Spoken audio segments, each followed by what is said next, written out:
നമസ്കാരം. നിങ്ങളൊന്ന് ആലോചിച്ചു നോക്കൂ. എപ്പോഴെങ്കിലും ഫോൺ താഴെ വെക്കാൻ പറ്റാതെ മണിക്കൂറുകളോളം സ്ക്രോൾ ചെയ്തു പോയിട്ടുണ്ടോ? അല്ലെങ്കിൽ ഒരു വെബ് സീരീസ് തുടങ്ങിയാൽ അത് മുഴുവൻ ഒറ്റയിരുപ്പിന് കണ്ടു തീർക്കാറുണ്ടോ? സത്യം പറഞ്ഞാൽ നമ്മളിൽ പലരും ഇതുപോലുള്ള ചെറിയ ചെറിയ അഡിക്ഷനുകളുടെ പിടിയിലാണ്. എന്നാൽ ഇന്നത്തെ ലോകത്തിലെ ഈയൊരു വലിയ വെല്ലുവിളിയെ നേരിടാൻ നൂറ്റാണ്ടുകൾക്ക് മുൻപേയുള്ളൊരു വഴികാട്ടിയുണ്ടെങ്കിലോ? അതിലേക്കാണ് നമ്മളിന്ന് കടന്നു ചെല്ലാൻ പോകുന്നത്. ഈ പറയുന്നത് പോലെ തന്നെ നമ്മൾ ജീവിക്കുന്ന ലോകം മുഴുവൻ നമ്മളെ പെട്ടെന്നുള്ള സന്തോഷങ്ങൾക്ക് പിന്നാലെ ഓടിക്കാൻ പ്രേരിപ്പിക്കുന്ന ഒന്നാണ്.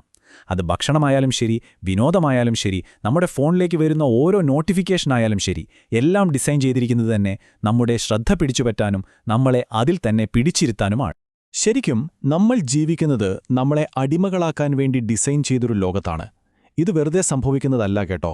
മറിച്ച് കോടിക്കണക്കിന് ഡോളർ ലാഭമുണ്ടാക്കുന്ന വലിയ വലിയ വ്യവസായങ്ങൾ വളരെ ബോധപൂർവം ഉണ്ടാക്കിയെടുത്ത ഒന്നാണ്.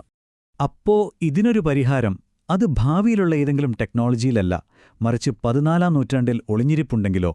നമുക്ക് സമയത്തിലൊന്ന് പിന്നോട്ടുപോയി ആ പഴയ അറിവെന്താണെന്ന് നോക്കാം. ആദ്യം തന്നെ നമ്മളെല്ലാവരും ജീവിക്കുന്ന ഈ ഡോപ്പമിൻ ലോകം എന്താണെന്നൊന്ന് നോക്കാം.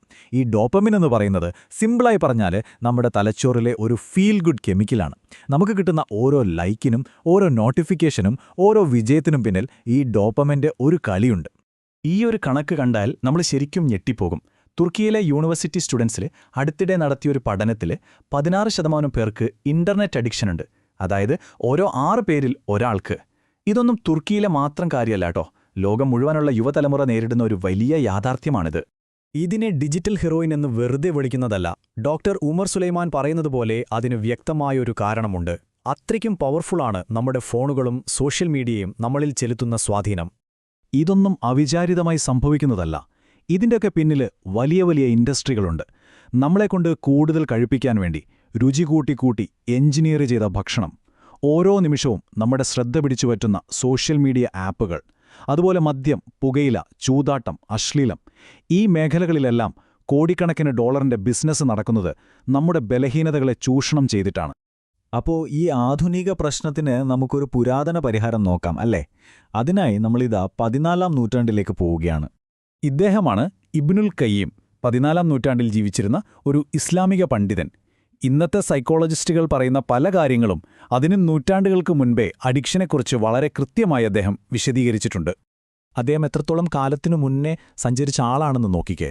1350-ൽ തന്നെ ഇബ്നുൽ ഖയ്യിം അഡിക്ഷന്റെ മാനസിക പ്രശ്നങ്ങളെയും ബിഹേവിയറൽ അഡിക്ഷനെപ്പറ്റിയുമൊക്കെ എഴുതി.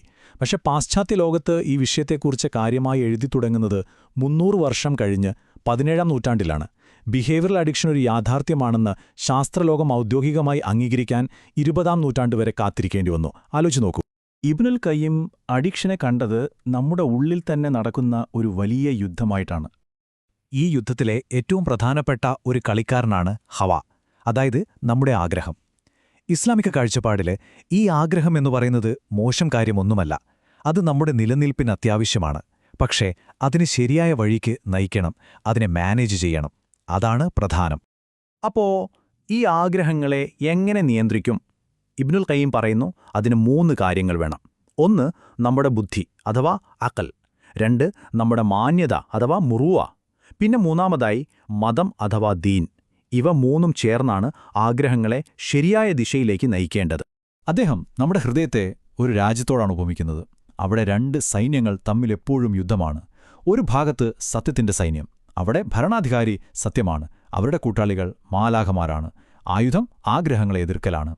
മറുഭാഗത്തോ അസത്യത്തിന്റെ സൈന്യം.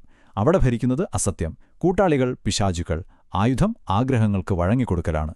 ഈ യുദ്ധമാണ് നമ്മുടെ ഓരോരുത്തരുടെയും ഉള്ളിൽ നടക്കുന്നത്. ഓക്കെ, അപ്പോൾ ഈ തിയറിയൊക്കെ മനസ്സിലായി. ഇനി നമുക്ക് കുറച്ചുകൂടി പ്രാക്ടിക്കലായിട്ടുള്ള കാര്യങ്ങളിലേക്ക് കടക്കാം. ഇബ്നുൽ ഖയ്യിമിന്റെ ആശയങ്ങളിൽ നിന്ന് നമുക്ക് രൂപപ്പെടുത്തിയെടുക്കാവുന്ന ഒരു 5 സ്റ്റെപ്പ് പ്ലാൻ നോക്കാം. 1-മത്തേത് മാറണം എന്നുള്ള ശക്തമായ ഒരു മോട്ടിവേഷൻ. 2 നമ്മളെ പ്രലോഭിപ്പിക്കുന്ന ചുറ്റുപാടുകളിൽ നിന്ന് മാറി നിൽക്കുക.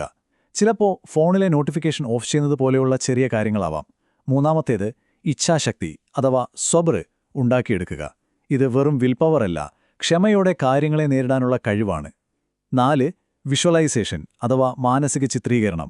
5-മത്തേത് വീഴ്ചകൾ വന്നാലും അതിനെ മാനേജ് ചെയ്ത് മുന്നോട്ടു പോവുക. ഇതിലെ ഈ 4-മത്തെ പോയിന്റ് വിഷ്വലൈസേഷൻ ഭയങ്കര പവർഫുള്ളായിട്ടുള്ളൊരു ടെക്നിക്കാണ്. നമ്മുടെ മനസ്സിനെ തന്നെ ഒരു ആയുധമാക്കി മാറ്റുന്ന പരിപാടിയാണിത്. അതെങ്ങനെയാണെന്ന് നോക്കാം. ഒരു പ്രലോഭനം വരുമ്പോൾ അതിനെ കീഴടക്കിയാൽ കിട്ടുന്ന സന്തോഷം മനസ്സിൽ സങ്കൽപ്പിക്കുക. നിങ്ങളുടെ ഏറ്റവും വലിയൊരു ശത്രുവിനെ യുദ്ധത്തിൽ തോൽപ്പിക്കുന്ന ഒരു ഫീൽ, ആ ഒരു വിജയവും അഭിമാനവും മനസ്സിൽ കൊണ്ടുവരിക. അത് നിങ്ങൾക്ക് വലിയൊരു ശക്തി നൽകും. അതുപോലെ അതിന്റെ മറുവശവും ചിന്തിക്കുക. ആ ചെറിയ ക്ഷണികമായ ഒരു സുഖത്തിനു വേണ്ടി നിങ്ങൾ എന്തൊക്കെയാണ് പണയം വെക്കുന്നത്? നിങ്ങളുടെ അഭിമാനം, ആരോഗ്യം, വിശ്വാസം, ചിലപ്പോൾ പണം, ഇതെല്ലാം കൊടുത്ത് ആ ചെറിയ സന്തോഷം വാങ്ങുന്നത് ഒരു നല്ല ഡീലാണോ എന്ന് ആലോചിക്കുക. അപ്പം നമ്മൾ ശരിക്കും എന്തിനു വേണ്ടിയാണ് ഈ പോരാട്ടം നടത്തുന്നത്? എന്താണ് നമ്മുടെ അൾട്ടിമേറ്റ് ഗോൾ? ഈ ഒരു ചോദ്യം നമ്മൾ നമ്മളോട് തന്നെ ചോദിക്കണം. ഇപ്പോൾ കിട്ടുന്ന ഒരു ചെറിയ സന്തോഷം വേണം, അതോ അതിലും വലുതായി നമ്മൾ ആഗ്രഹിക്കുന്ന ഒന്ന് വേണം?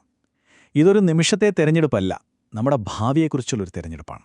കാരണം ആത്യന്തികമായ ലക്ഷ്യമെന്ന് പറയുന്നത് ഒരു ദുശ്ശീലം നിർത്തുന്നതും മാത്രമല്ല, അതിനേക്കാൾ വലുതാണ്. ഒരു ഉയർന്ന ലക്ഷ്യം നേടുക, യഥാർത്ഥ ആന്തരിക സ്വാതന്ത്ര്യം അനുഭവിക്കുക, അടിമത്തത്തിന്റെ ചങ്ങലുകൾ പൊട്ടിച്ചെറിയുക എന്നൊക്കെ പറയില്ലേ, അതുതന്നെ.